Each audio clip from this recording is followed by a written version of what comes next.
da linguagem. Como eu disse para vocês, né, na semana passada, essas lives elas estão sendo transmitidas aqui e também estão sendo gravadas no YouTube. Bom dia, Renato, tudo bem? Também estão sendo gravadas no YouTube, daí com o material, né, com os slides e tal. E aí o que a gente depois vai disponibilizar isso para vocês, tá bom? Então sejam muito bem-vindos, quem for assistir agora, quem for assistir mais tarde também, seja muito bem-vindo. E vamos lá, né? Deixa só eu abrir meu slide aqui, porque daí eu vou me guiando nas minhas falas, eu vou me guiando por ele.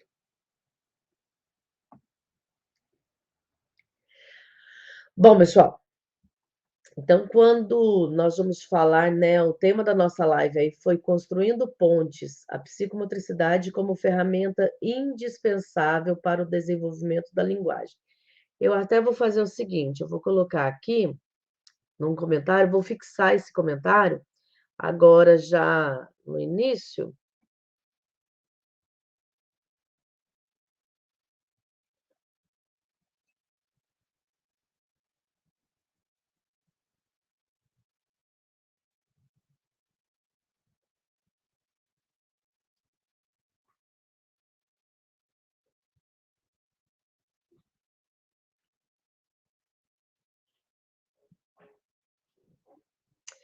Eu já vou colocar aqui, vou fixar esse comentário, pessoal, porque daí quem entrar sabe sobre o que nós estamos falando, né? E daí já vai se localizando também, né?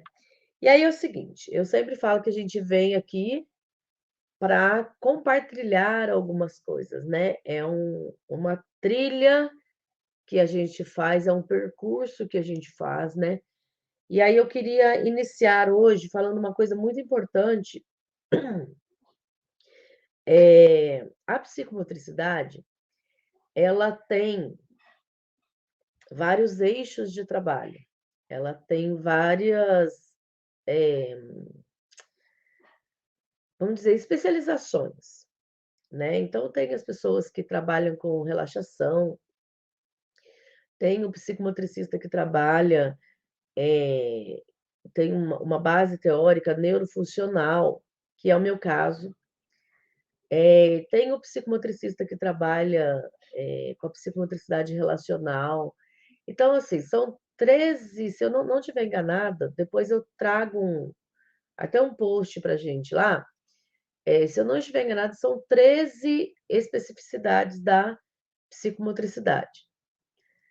Ai, gente, uma coisa que eu acho muito importante a gente deixar muito claro, sabe, é que, assim, um pediatra, ele não vai chegar para o cardiologista e dizer assim: "Ah, sua medicina não é verdadeira, a sua medicina ela não é real". Ela é real, ela é verdadeira e ela demandou tanto estudo quanto, né, o cardiologista e o psiquiatra e o pediatra estudaram tanto quanto, mas cada um se especializou em uma coisa, né. Então eu acho, assim, que uma das questões que é interessante e ético, né, é que também na psicomotricidade existe isso, né. Existe uma base teórica, uma base de sustentação teórica, mas a ciência ela é direcionada para várias, áreas, né. Então não é porque eu trabalho, por exemplo, com gerontomotricidade, que o neurofuncional não é psicomotricista, ou porque eu trabalho com o neurofuncional, que o relacional não é psicomotricista.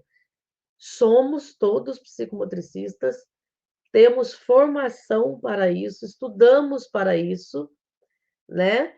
E cada um está ali dentro da sua área de atuação, fazendo o seu melhor e propagando o seu melhor, né? E aqui na Psicoeducar nós temos essa responsabilidade e esse desejo, essa vontade de espalhar psicomotricidade, né? E hoje nós vamos, então, falar aqui sobre esse desenvolvimento da linguagem.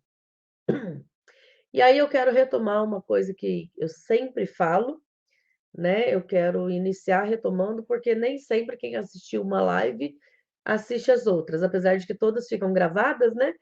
Mas às vezes a pessoa está assistindo essa de hoje e não assistiu a outra. Então, assim, algumas características gerais do desenvolvimento neuropsicomotor que eu gosto sempre de estar passando. É um desenvolvimento que demanda continuidade, porque desde que nós nascemos, na realidade, desde que nós estamos na barriga da nossa mãe, até o momento da nossa morte, nós estamos sempre em desenvolvimento. Sempre uma coisa vai ser transformada em outra, sempre vai ter ali uma plasticidade neuronal, nós vamos aprender uma coisa nova, nós aprendemos todos os dias. E quando eu falo em aprendizagem, eu estou falando em desenvolvimento. O desenvolvimento neuropsicomotor ele também demanda uma totalidade, então ele vai trabalhar com a questão motora, vai trabalhar com a questão cognitiva, com a questão emocional, com a questão da espiritualidade, com a questão social, com a questão dos meus sentidos, de todos os meus sentidos, né? Com as minhas questões ali da minha visão, da minha audição, da minha propriocepção, do meu tato, do meu paladar. Então, todos os meus sentidos vão estar envolvidos nesse desenvolvimento. Ao mesmo tempo que ela é tudo isso, toda essa totalidade, é um desenvolvimento que trabalha com especificidades. Então, hoje, por exemplo, nós estamos falando nós falaremos, né, sobre a psicomotricidade no desenvolvimento da linguagem. Não quer dizer que outras áreas cerebrais não estão sendo requisitadas ou não serão requisitadas. E aí, ao longo da nossa conversa aqui, você vai ver que, como o Lúria falou, né, é uma orquestra, uma grande orquestra, esse sistema funcional, essa máquina que funciona aqui dentro, né, dessa caixinha aqui, que é bem protegida aqui, essa máquina, ela é uma orquestra. Então, hoje nós estamos falando da especificidade da linguagem, mas vocês vão ver quantas coisas estão envolvidas para chegarmos nessa especificidade, né? Também um outro aspecto, né, desse desenvolvimento neuropsicomotor é a questão da progressividade. Então, é progressivo esse desenvolvimento. Existem etapas a serem cumpridas, né? Então, a gente vai falar aqui sobre várias etapas, sobre quais funções mentais superiores são necessárias para o desenvolvimento da linguagem, né? Só que vocês vão ver que é uma coisa que a gente chama de hierarquia, né? É hierárquico. Então a gente vai ali, como que a gente vai, como que eu falo, né? Uma coisa depende da outra para se desenvolver, né? Então,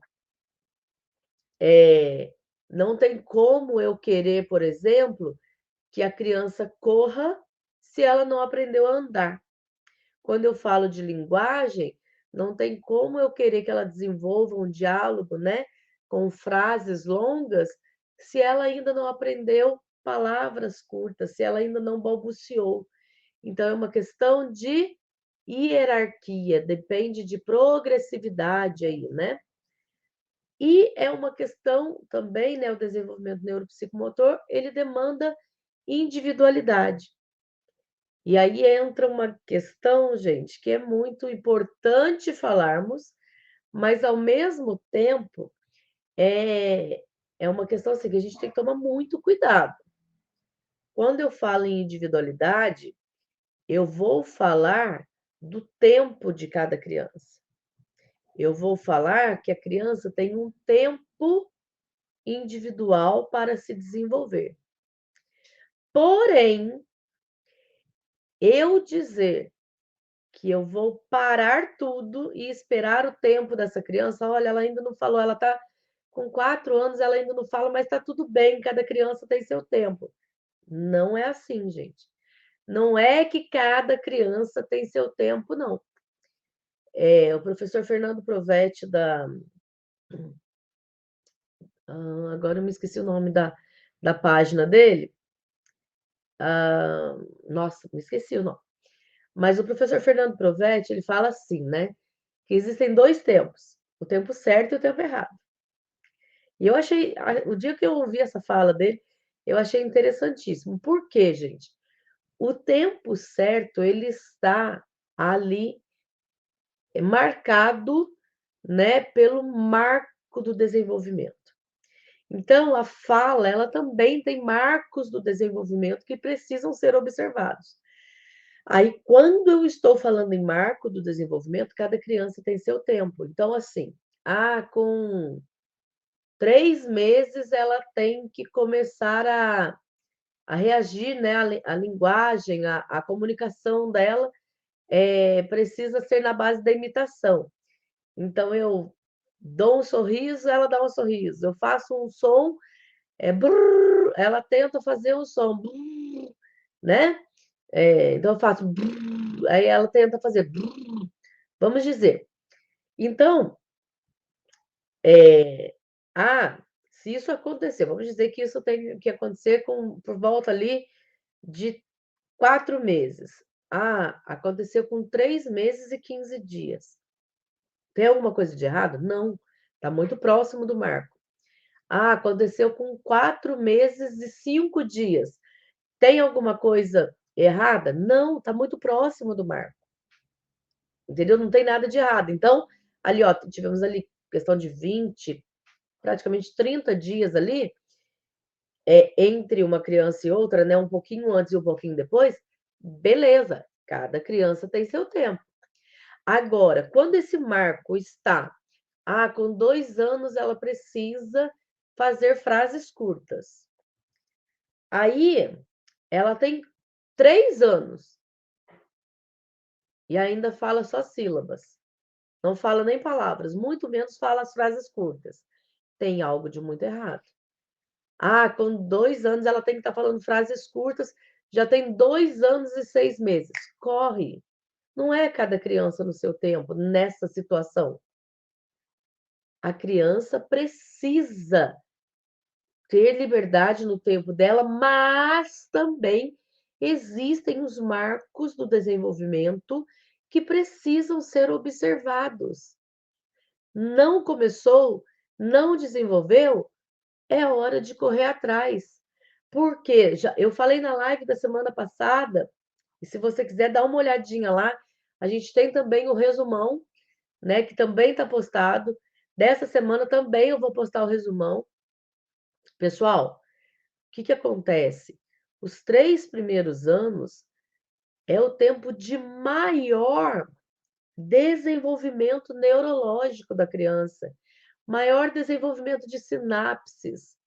Então, não dá para perder tempo, porque 1 mês, 2 meses é muito tempo para a quantidade de coisas que acontecem dentro desse cérebro.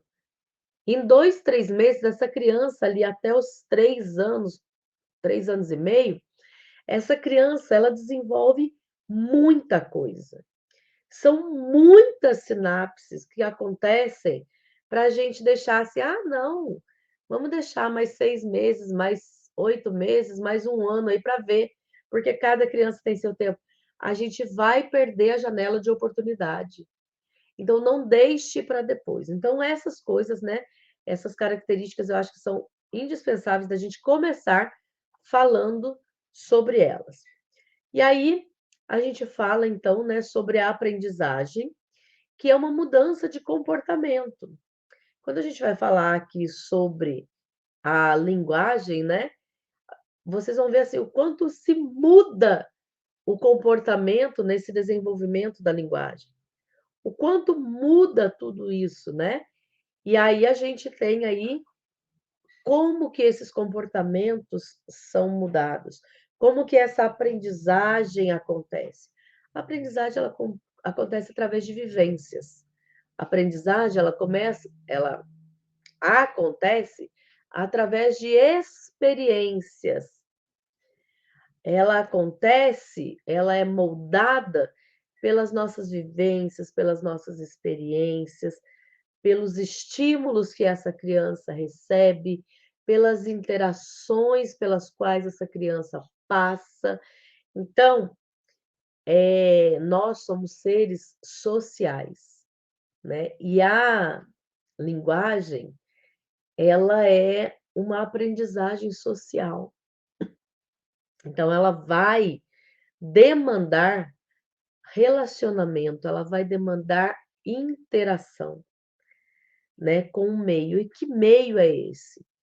São as pessoas com as quais eu convivo, é o espaço no qual eu estou e são os objetos com os quais eu convivo. Agora, a linguagem, ela é um comportamento psicossocial. Ela é um comportamento que demanda relacionamento com outra pessoa, né? Então, quando eu estou falando sobre isso, eu preciso perceber também que nisso aí está envolvido o tripé psicomotor.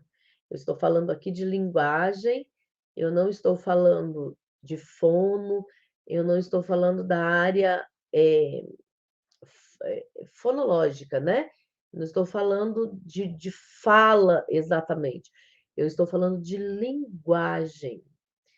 E quando eu vou falar de desenvolvimento de linguagem, e como a psicomotricidade é indispensável para isso, eu preciso entender que existe um tripé. Toda vez que eu falo de psicomotricidade, eu demanda um tripé, que é o poder fazer. Ah, mas e se a criança muda? Vamos dizer, não estou falando de surdo, tá? Estou falando de mudo. Vamos dizer que ela não tem a capacidade fonoarticulatória para falar. Ah, mas ela pode se comunicar? Pode, de outras formas, né?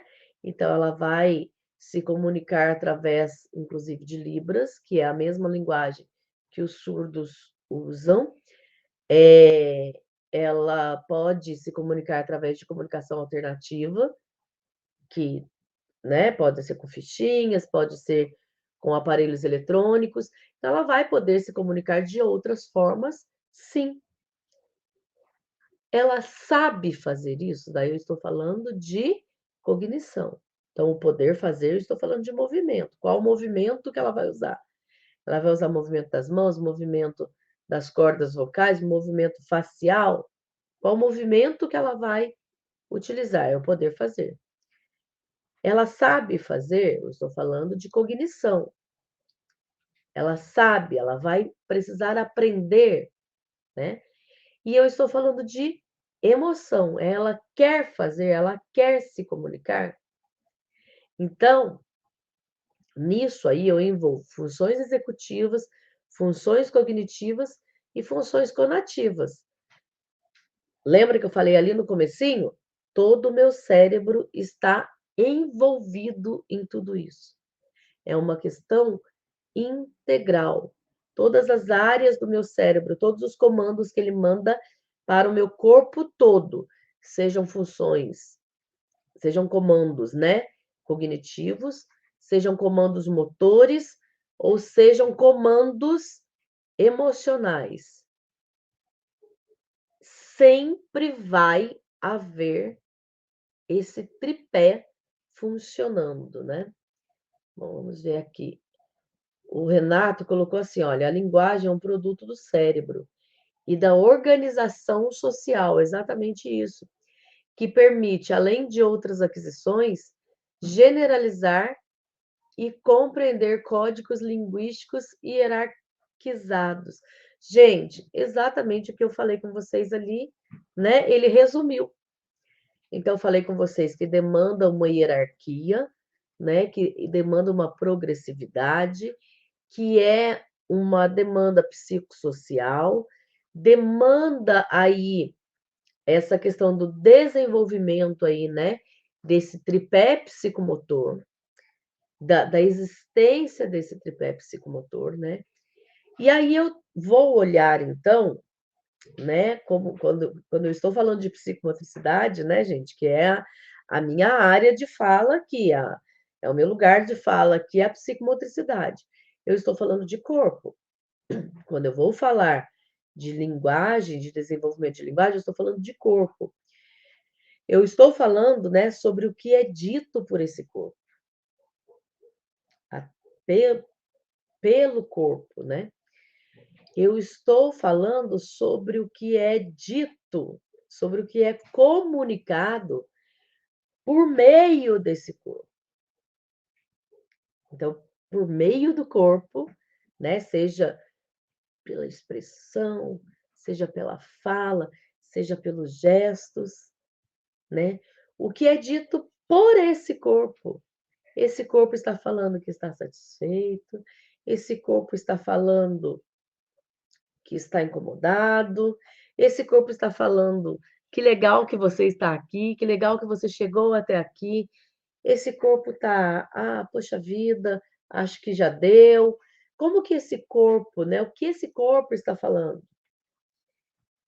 E o que é dito além desse corpo? O meu corpo que ele diz para além dele, né? Então, quando eu estou falando isso, eu vou falar que existe uma continuidade de linguagens, porque essa continuidade ela vai se desenvolver nesse corpo. Vai existir aí o que nós falamos de hierarquização. Bom, gente, hoje, olha, vou dar uma cortadinha aqui. Eu comecei a live mais tarde um pouquinho, então alguém já acordou. E alguém veio fazer uma visita aqui para nós. Dá oi. Oi. É. Bom dia. Bom dia. Eu te amo, viu? Agora vai. Quando a gente faz mais tarde, tem isso. Olha que delícia. Essas visitas, né? Ah, bom, gente, estou voltando aqui. Quando eu estou falando, né, de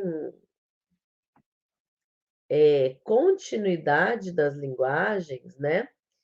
Eu estou falando ali de uma linguagem que passa do reflexo, do que é reflexo, que é um comportamento reflexo, quando a criança nasce, então ela vai ter uma linguagem corporal, né? E a gente vai falar um pouquinho sobre essa questão do diálogo tônico, que é a base da psicomotricidade, vamos dizer assim, né? Depois, ela vai passar para uma linguagem auditivo-verbal, onde ela escuta e aí ela fala, né, o que ela escuta. E depois eu vou passar para uma linguagem escrita, né? Então eu venho ali da linguagem corporal, onde está envolvida a minha macromotricidade e a micromotricidade, né, no sentido ali de preensão, no sentido de manipulação de objetos.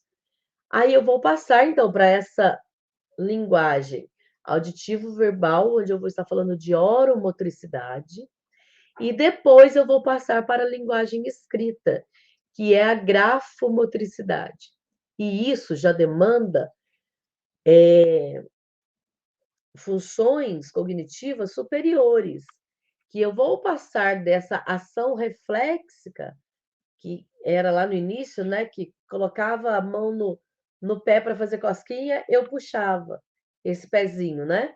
Aí depois eu ponho o pé de novo para que a mamãe e o papai façam cosquinha de novo no meu pé e eu puxo, né? Então, eu vou passar desse reflexo para uma reflexão. Eu vou passar a pensar no que eu estou fazendo, eu vou passar a refletir sobre o que eu estou fazendo, né? Então, isso demanda evolução, né? Então, como que tudo isso acontece, né? Tudo isso acontece primeiro no eixo corporal. Primeiro acontece aqui no meu corpo. Quando que essa criança começa a se comunicar? Ah, quando ela começa a falar? Não, muito, muito, muito, muito antes. E você vai concordar comigo agora. E eu quero que se você está assistindo depois, né?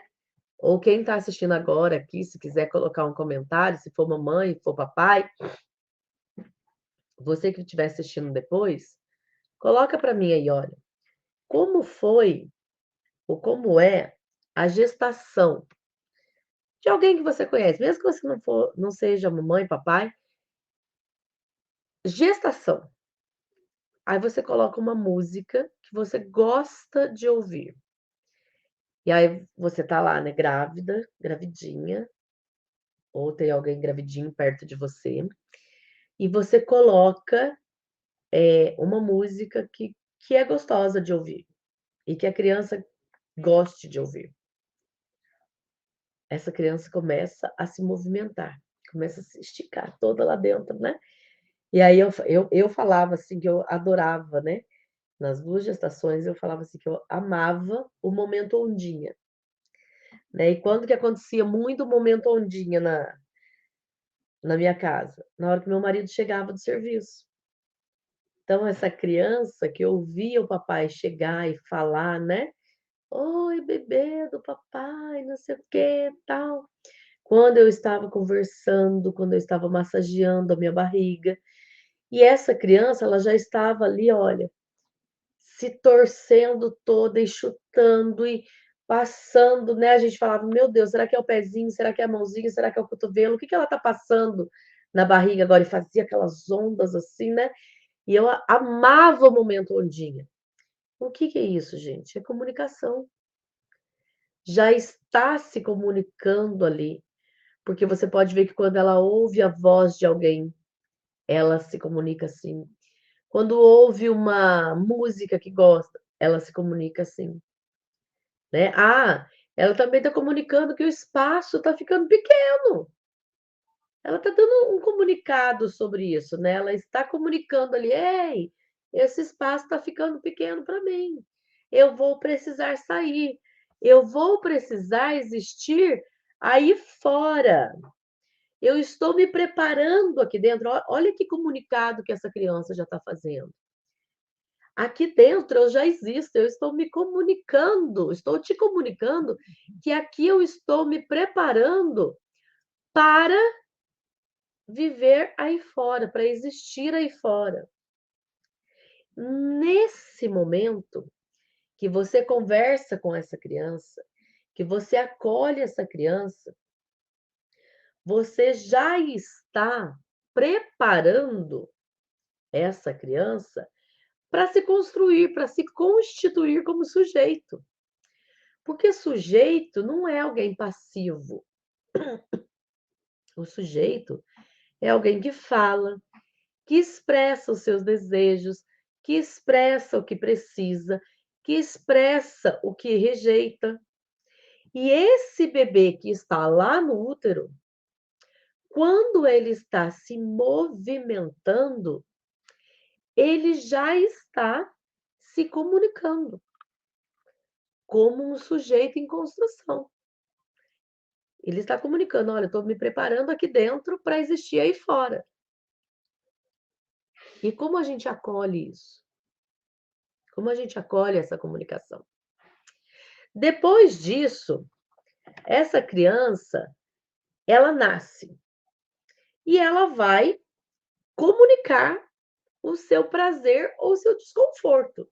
Só que ela ainda não fala. Então, como que ela vai se comunicar? Novamente, através do movimento, através de sua comunicação corporal. É por isso que lembra que lá no início eu falei com vocês, o desenvolvimento neuropsicomotor, ele acontece de forma hierárquica. Quando eu falo em oromotricidade, eu preciso ter passado pelas outras bases. Eu preciso estar desenvolvendo as outras bases. E isso quer dizer o quê? Que eu preciso estar desenvolvendo a minha imagem de corpo, a minha noção corporal, o meu espaço, a minha questão espacial. Tudo está sendo desenvolvido. Por quê? Porque quando eu estico a mãozinha para tentar pegar a chupeta, ou estico a mãozinha para tentar pegar a minha mamadeira, ou para acariciar o seio da minha mãe enquanto eu estou sendo amamentado, e depois um pouquinho, né, logo ali nos primeiros meses, eu estico a mão para fazer um carinho na mamãe enquanto eu estou sendo amamentado. Tudo isso, gente, é comunicação. E é uma comunicação corporal. Então, esse corpo ele precisa ser vivido. E exatamente, o Renato, é uma linguagem que começa egocêntrica. Por quê? E por que que ela é egocêntrica, gente? Porque essa criança, ela ainda não tem noção que essa mãe é outra. Ela ainda não tem noção, ela ainda não tem o envelope do corpo dela, né? Ela ainda não percebeu esse envelope do corpo. Por isso que essa comunicação corporal, essa mãe que vai passar, né, é, o óleo, o creme, vai fazer a massagem e vai mostrar para essa criança, conversando, acariciando, vai mostrar qual é o contorno desse corpo. Que corpinho é esse? Vai contornando, vai fazendo esse envelopamento, né? Vai ali colocar no coeirinho ou na fraldinha e vai ali mostrar para essa criança que existe ali um contorno, para essa criança se entender como sendo ela. E ela vai se desligar desse outro corpo, vai ter esse desligamento aí, né? Ela vai entender que ela não está em simbiose, que ela não é única com a mãe, né? E mais até que ela entenda isso, essa comunicação, para ela, o mundo é ela. Essa criança, o mundo é ela. Ela é o mundo, ela é o universo. Então tudo faz parte dela, para ela tudo faz parte dela. E então essa comunicação é egocêntrica, sim. E aí, através desse movimento, a gente vai tendo, né, essa experiência de trocas, de organizar e de exprimir as emoções. Quando eu exprimo as minhas emoções, quando eu organizo a minha emoção e consigo colocar para fora essa emoção, o que que está acontecendo? Eu estou me comunicando. Isso é comunicação. Isso é falar para o outro: olha, isso aqui faz parte de mim. Isso aqui sou eu, é parte de mim. Entendeu? Bom, e aí a gente vem para uma coisa que é uma parte assim primordial da psicomotricidade, que é a questão do diálogo tônico, né? E é esse diálogo, é o primeiro diálogo que a criança tem externo ao útero, né? Quando essa criança sai desse útero, vem para o mundo que tem uma temperatura diferente, é uma textura diferente, é um como que eu vou falar? Um espaço diferente, né? Ela estava ali, lembra que eu falei que ela estava se esticando toda, porque não cabia mais ela, e agora ela cabe. Ela cabe para todos os lados. né? Então, quando essa criança vem ali para fora, ela precisa se comunicar. E o diálogo tônico, ele é uma comunicação, como que eu vou falar? Uma comunicação corporal. É uma relação entre a mãe e a criança e o bebê que demanda uma mutualidade tônica, né? Então, é uma comunicação silenciosa, totalmente silenciosa, mas ela perpassa, ela transmite proteção, transmite confiança. Por quê, gente? Porque essa criança ela vai passar, né, da hipertonia do desejo. Então, o que que é hipertonia, Elma? O tônus. Quando eu estou sob estresse, o tônus ele fica extremamente alto. Então, eu fico, né, tensa. Pensa em você, para falar um pouquinho para você sobre hipertonia, vamos falar sobre um filme de terror. Como que você fica, né? Tenso, o que que vai acontecer? Ou um filme policial. O que será que vai acontecer agora, né? Então você está tenso. Isso é hipertonia. O bebezinho, quando ele quer colo, quando ele quer esse momento com a mamãe, ele está ali na hipertonia da necessidade, na hipertonia do desejo, né? Ele está tenso, gritando, chorando, né? Berrando. Ele está numa hipertonia do desejo. Aí essa mamãe, ela vem e pega essa criança e olha para essa criança e sorri, e acaricia, e acalenta, e traz esse bebezinho para perto, e põe esse bebê para sentir o movimento da respiração da mamãe, para sentir o calor da pele dela, para ouvir as batidas do coração, para regular essa criança, porque lá dentro do útero essa criança estava convivendo com esse pulsar, com esse batimento cardíaco da mãe ali, muito próximo. Então, essa linguagem corporal que essa mãe vai acalentar essa criança. Essa criança vai ouvir, vai sentir os batimentos cardíacos, vai sentir o movimento corporal, vai vivenciar, né, essa textura da pele da mamãe, o calor desse corpo da mamãe, o calor dessa pele. Ele vai olhar para a mamãe e vai perceber a calmaria ali.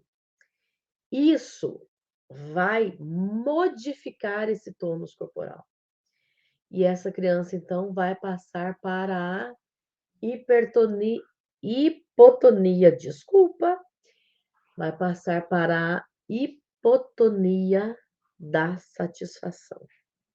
Então, vamos pegar lá, olha, eu tenho a hipertonia do desejo, onde essa criança está chorando, está toda tensa, está toda agitada.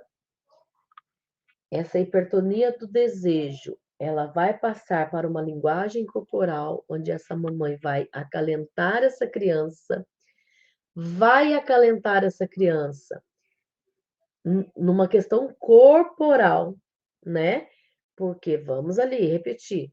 Vai ter a questão dos batimentos cardíacos, vai ter a questão do movimento da respiração, vai ter a questão da textura e do calor da pele, vai ter a questão do olhar dessa mãe, vai ter a questão do som da voz, da carícia dessa mãe, né? Dando esse contorno para a criança: olha, você está aqui, você está protegido no meu colo. Esse tônus corporal vai ser modificado. E vamos então passar para a hipotonia da satisfação, que é o quê? aquela criança que conseguiu relaxar, e muitas vezes relaxa tanto que dorme. Isso é afeto. Psicomotricidade trata de corpo, trata de toque, trata de afeto. Essa mãe afetou o tônus, a tonicidade dessa criança. Deu para entender? Então, isso é comunicação. Nisso nós estamos nos comunicando. Quando eu penso nesse diálogo tônico, porque não vamos passar a vida inteira só na linguagem corporal, só no diálogo tônico. Eu tenho que pensar que existem 3 ações que são indispensáveis para desenvolver a linguagem e depois a fala. Que ações são essas? O que é isso? Bom, primeira ação, estar por inteiro. Não adianta eu querer desenvolver linguagem, eu querer desenvolver comunicação da criança se eu não estou por inteiro. Se eu estou o tempo todo, deixa eu pegar aqui. Se eu estou o tempo todo, a criança está ali tentando se comunicar comigo, eu estou ali com o bebezinho, né? E eu estou aqui no celular. Depois essa criança cresce e ela está ali fazendo carinho em mim. Aham. Ah, tá. Não adianta. Eu preciso estar por inteiro. Essa criança vai crescendo, ela sai do colo. Ela vai, né, adquirir a autonomia dela para andar, para correr. E aí vem a segunda ação indispensável para desenvolver a linguagem e a fala. É o olho no olho. Vou falar com a criança, vou me comunicar abaixo no nível dela. Ou pego ela no meu colo e levanto ela ao meu nível. Mas o olho precisa estar no olho. Eu não sou alguém superior falando com alguém inferior. Lembra que eu falei que lá no útero, essa criança já estava se constituindo como sujeito e dizendo: quando eu sair aí fora, eu vou ser um sujeito, eu estou me preparando aqui, eu já sou um sujeito aqui dentro, me preparando para ser um sujeito aí fora, porque aqui dentro eu já existo. Então, olha, olho no olho. Eu preciso, para que a comunicação exista e se desenvolva, eu preciso estar à altura dessa criança. Levanta essa criança à sua altura, ou se abaixe à altura dela, mas fale, olho no olho. E outra coisa que nós falamos lá no início, tudo é hierarquizado. Depende de uma hierarquia, de uma evolução hierárquica. Então, simplifique o que você vai falar. Querida criança, está na hora de assentarmos à mesa para o nosso momento de refeição. Para a querida criança de 2 anos. Não, meu bem. Querido, vamos comer nosso alimento? Vamos sentar ali com a mamãe? Vem sentar com a mamãe. Olha, cadeirinha. Vamos sentar na cadeirinha para comer o nosso alimento, nossa comida. Comida. Pronto. Alimento. Amplia o vocabulário, mas não precisa estar falando de frases longas, difíceis de serem compreendidas. Frases curtas, palavras. Simplifica para essa criança começar a entender. Porque quando ela começar a entender, ela vai começar a repetir. E repetindo, ela vai aprender a falar. O Renato participou aqui, olha, falando assim, olha, as expressões faciais são fontes inesgotável de comunicação não verbal. A motricidade facial expressiva, um potente sistema de transmissão de mensagens não verbais. É isso mesmo.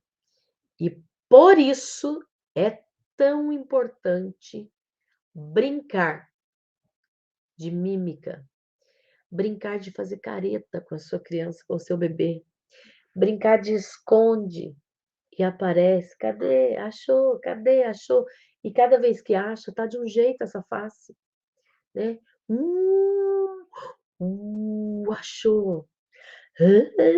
Achou. Cada vez, gente, posso parecer boba aqui, mas não é. Essa criança está aprendendo que com a face ela pode ter muitas possibilidades. Se essa mulher que está lidando aqui comigo, que é a minha mamãe, ou a minha professora, ou a minha terapeuta, se ela pode fazer tantas coisas com esse rosto, eu também posso, né? Essa criança vai, eu também posso. O que será que eu faço? O que será que eu consigo fazer igual essa pessoa? Esse papai, essa mamãe, que eu consigo imitar. Neurônios espelhos estão aí para isso, para desenvolver a nossa fala, para a nossa linguagem, a linguagem expressiva e depois também a linguagem falada. Mas essa linguagem expressiva, né? E lembra que eu falei lá no início para vocês sobre o poder fazer? E eu falei, na hora que eu falei lá, até ainda falei, não estou falando de surdos, eu estou falando de pessoas mudas, pessoas que não têm, né, a capacidade vocal. Mas também os surdos, que muitas vezes não vão conseguir falar porque não ouviram. Aí, quando a gente vai falar em Libras, né, é até muito engraçado. As pessoas falam assim, por que que vocês falam tanto com o rosto? Porque a nossa expressão facial, ela pode modificar totalmente um sinal. Se eu falar para você assim, oi, tudo bem? Tô te perguntando, tudo bem? Aí você me diz assim, tudo bem. Eu sei que você está dizendo que você está bem, que está tudo ok, mas você não está bem. Por quê? Bem, agora, se eu pergunto, né? Oi, tudo bem? Você,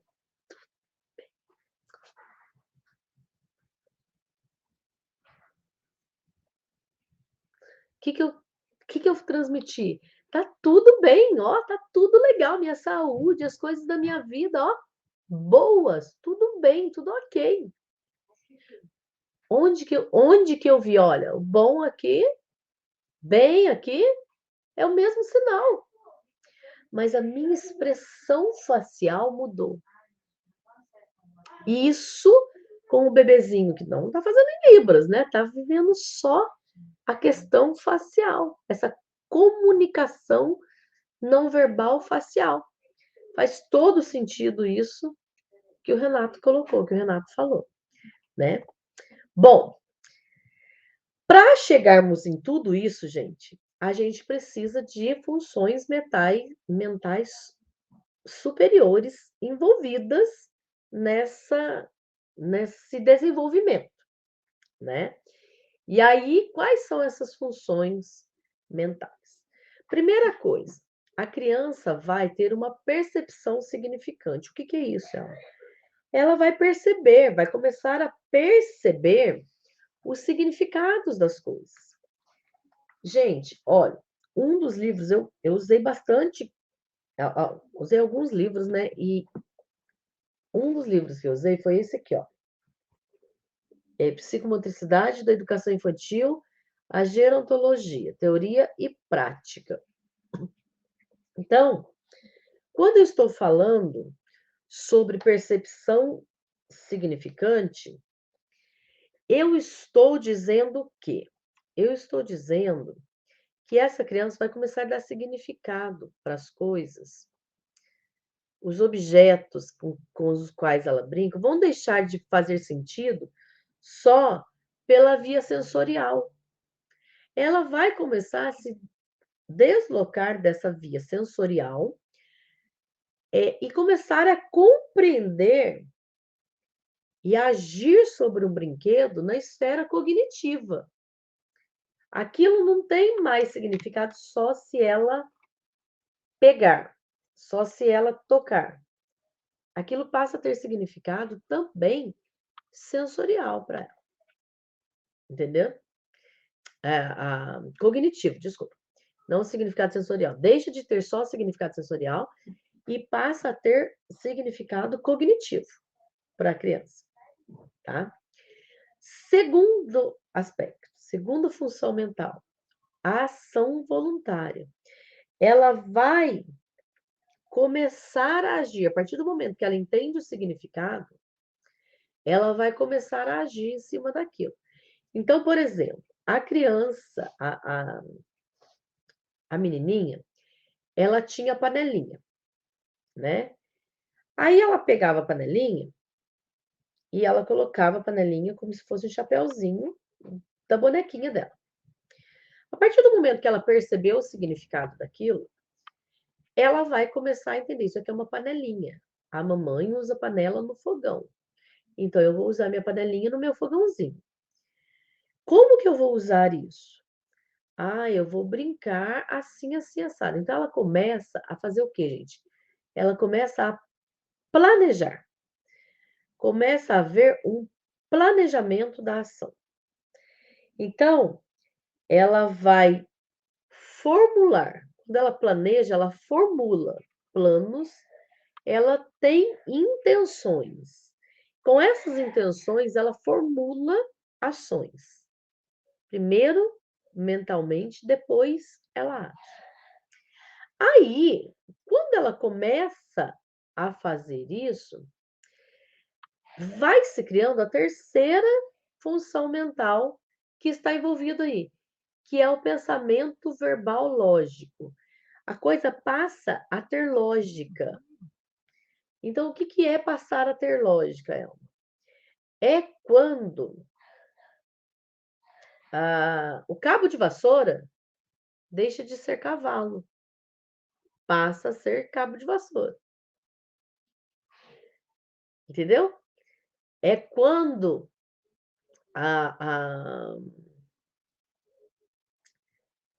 é quando aquilo que tinha expressão simbólica, expressão real, passa a ser lógico. Entendeu? Então, assim, o cabo de vassoura para aquela criança sempre foi um cavalo. Agora ela vai entender, não, eu brinco de cavalo. Mas, logicamente, isso aqui é um cabo de vassoura. Deu para entender? Aí, eu tenho a questão da fala. É a quarta função mental que essa criança vai desenvolver. Ela vai começar a falar. Vai começar a falar sílabas, depois vai começar a falar palavras e depois frases. Para isso, muito juntinho ali com essa fala, está a outra função mental, que é a memória semântica. Então, ela vai olhar, ela vai entender que isso é caneta. Caneta é caneta. Gente, hoje eu estou com visita. Olha, o horário diferente traz visita. Ele de novo. Ele trouxe aqui um cachorrinho. Ó, que belezinha. A vovó me deu para guardar bolinha de gude. Para guardar suas bolinhas de gudes? Muito legais. Ela me deu mais uma bolsinha para guardar o resto. Gente, isso aqui é uma bolsinha que a minha sogra acabou de dar para ele guardar as bolinhas de gude dele. E esse bichinho é feito pela minha sogra que fazia quando trabalhava, antes de aposentar, né? Ela trabalhava numa loja Agora, deixa a mamãe terminar aqui, tá bom? Bom, então nós vamos lá, a partir muito junto ali com a fala, quando a criança começa a falar, ela precisa também desenvolver a questão da memória semântica. Então, ela vai ter noção do que é isso. Isso é uma caneta. Caneta. E eu vou falar para ela, caneta. E aí ela vai, à tarde, pegar isso e ficar. Pincel, caneta. Pincel, caneta. Caneta. ela vai ter noção que isso é um livro. Eu faço leitura para ela todos os dias, desde bebezinho. Ela tem noção que é um livro. Livro. Então, essa criança vai começar a guardar. E aí, a gente vai, então, para a última função mental que é usada nessa questão da linguagem, que é a atenção voluntária. Essa criança, ela vai escolher ter atenção. Vai ser uma coisa voluntária. Ela vai parar e vai falar assim: olha, essa conversa que está acontecendo aqui perto me interessa. Eu quero aprender sobre isso. Porquinho. A tia, a mamãe, o papai, a tia terapeuta, seja lá quem for, está me falando sobre os porquinhos. 3 porquinhos. 3. Ela passa a ter atenção, porque 3. Como que eu falo isso? Porquinhos, lobo. Ela vai, olha, ter atenção naquilo que ela gosta. Ela vai passar a ter atenção voluntária naquilo. Vai trazer isso para as memórias dela, vai trazer isso para a memória semântica dela. Vai trabalhar com a fala, vai trabalhar com o pensamento verbal, então tudo isso vai estar envolvido. Todas essas funções mentais ali, de significado, de ação, de pensamento lógico, de fala, de memória e de atenção, vão estar envolvidos, né? Olha, quer ver? Eu separei aqui uma fala, o Vygotsky diz assim, olha, a capacidade ou a incapacidade de focalizar a própria atenção é um determinante essencial do sucesso ou não de qualquer operação prática. A fala, a comunicação, ela é uma operação prática. Então, essa criança ter a capacidade de manter a atenção dela naquilo é indispensável para que ela desenvolva, certo? Bom, então, ao longo, né, desse momento aí de desenvolvimento, né, por volta ali dos 2 anos, essa criança, ela já vai precisar ter uma constante de aquisição e conservação de algumas coisas. Que coisas são essas? É a significação, é a categorização, entonação, né? Então ela vai, eu não quero. É muito diferente dela falar, eu não quero, né? Ela vai entender para que existe a entonação da voz, né? E também ela vai entender a questão da prosódia, né?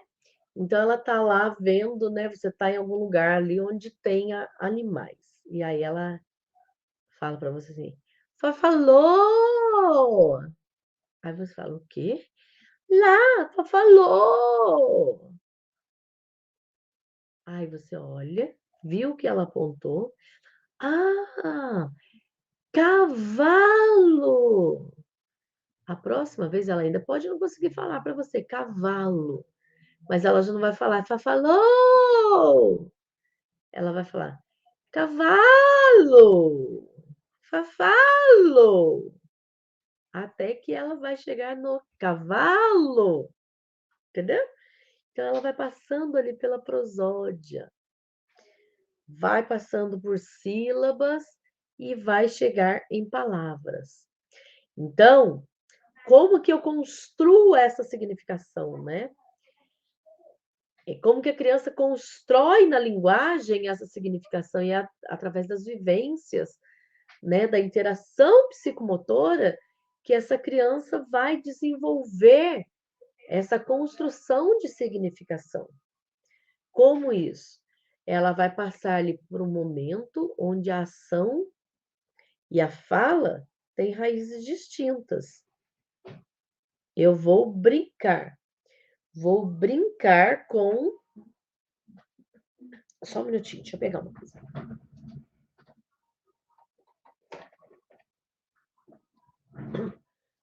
Vou brincar. Eu estou brincando.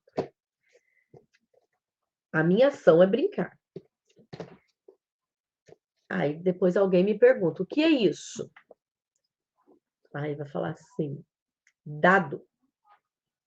Então a minha ação foi uma e a minha fala teve uma raiz distinta ali. Quando eu evoluo um pouquinho, essa criança vai falar assim, olha, brincando com dado. Eu gosto do dado. O que acontece? Eu já estou tendo uma fala e uma ação concomitante. Depois disso, essa criança vai falar assim, olha, eu vou ali pegar o dado porque eu quero brincar com o dado. Eu estou antecipando uma ação. Então, qual que é a construção da significação aí? Brinco no meio.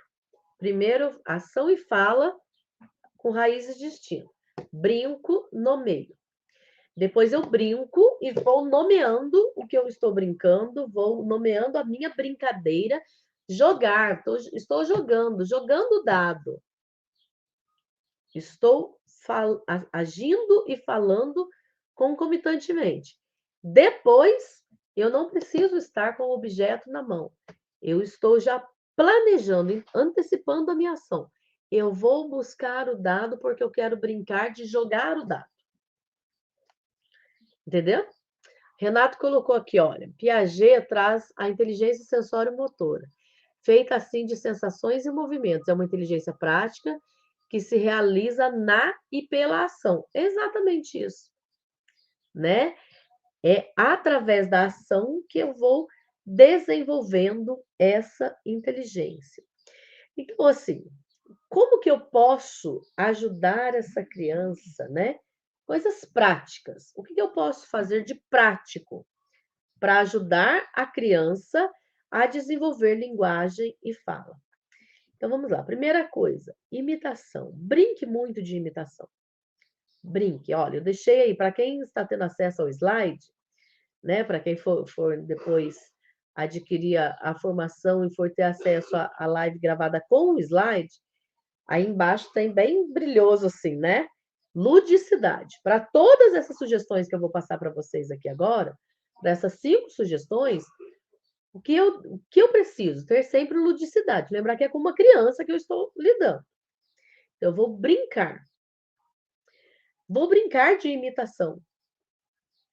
Então, como faz o cavalo?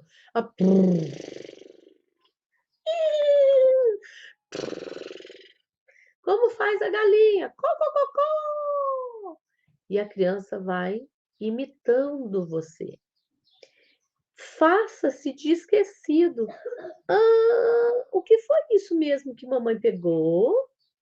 Como é o nome, mamãe esqueceu. E agora? A tia não sabe o nome disso, a tia esqueceu. Você pode me ajudar? Caneta. Então, faça-se de esquecido, brinque de estar esquecido. Repita muitas vezes o que você está fazendo. Vamos beber água? Olha, agora nós vamos pegar a água. Cadê a água do neném? O neném já bebeu água? Olha, tá muito calor. O neném precisa beber água e a mamãe também. Vamos beber água? Então, eu estou repetindo em contextos diferentes a palavra água.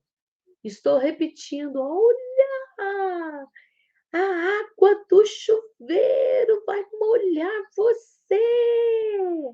Olha que delícia, vamos entrar nessa piscina imagina que a água vai nos envolver, a água vai brincar com a gente vai brincar com a água.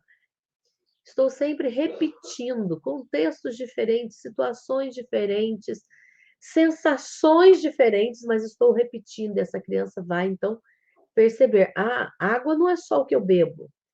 Água é o que eu bebo, é o que eu uso para tomar banho, é o que eu uso para lavar as coisas, é o que eu uso na piscina, é o que tem no mar.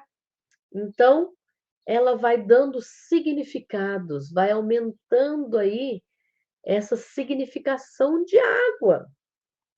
Narre os fatos para a criança, né? Eu sempre falo assim que a criança, ela não atrapalha o, o seu andamento, a sua vida, a sua rotina. Você traz essa criança para perto da rotina. Preciso lavar louça, então vou colocar ela ali perto, vou colocar uma mesinha, alguma coisa, põe uma bacia, põe umas vasilhinhas ali. Vamos lavar louça. Ela vai fazer, ah, Elba, mas vai sujar, vai fazer bagunça. Mas ela está vivenciando, ela está experienciando. Sujou, limpou. Criança precisa se sujar, precisa, né? Então põe ali a mesinha, põe a bacinha junto ali, um pouquinho de sabão para fazer espuma, para ela adorar fazer espuma, com 2, 3 panelinhas de brinquedo, enquanto você está lavando a sua vasilha, a criança está ali brincando com a dela. E você está falando para ela o que está acontecendo. Olha, nós estamos lavando a vasilha, agora nós vamos lavar a panela. Olha, passo por dentro, passo por fora, jogo água dentro, jogo água fora. E você está falando para aquela criança que está ali perto de você. Está narrando o que está acontecendo. Olha só quanta coisa ela já vai aprendendo. Dentro, fora, passar. Você está narrando ali o que está acontecendo naquele momento. E amplia o diálogo. Quando eu estou narrando, eu estou ampliando o diálogo. Se a criança chega para mim e fala assim, carrinho. Aí eu falo para ela, carrinho anda. E põe o carrinho para andar em mim. Carrinho anda. Carrinho é igual avião que voa? Avião voa. Carrinho anda. Barquinho, nada. Ah, barquinho, barquinho. Nossa, gente. É, navega. Ó o marido lá ajudando. Barquinho navega. Deu um branco aqui, ó. O TDAH surtando já aqui. Barquinho navega. Carrinho anda. Avião voa.